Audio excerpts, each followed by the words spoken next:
that term self-interest, I think, is a really important one for this conversation. I mean, because it was Adam Smith's observation that individuals act in their own economic self-interest. But that economic self-interest is not always apparent to other people. There are plenty of folks who could be in my field, particularly. I run an education department, but I'm very concerned with like what's happening in the field of K-12 education.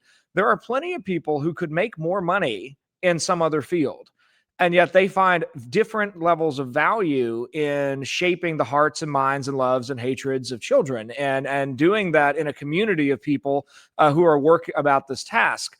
Now, if I'm sitting up top, looking down from my skyscraper, assuming that I know everyone's self-interest, I think you've raised a really important point that actually is there's an epistemic arrogance in that, whereas the recognition that each individual knows his own self-interest and acts in his own self-interest and has to determine what that is, I think that's far more a position of humility. I think this part about self-interest is really key, because it's what gets caricatured as a negative all the time. Mm-hmm.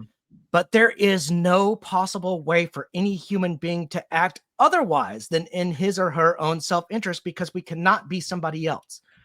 But as Adam Smith points out in Theory of Moral Sentiments, it's projection onto others that is why it's in our self-interest to help others.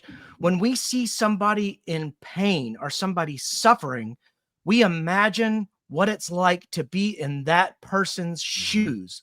This is what we call sympathy or empathy.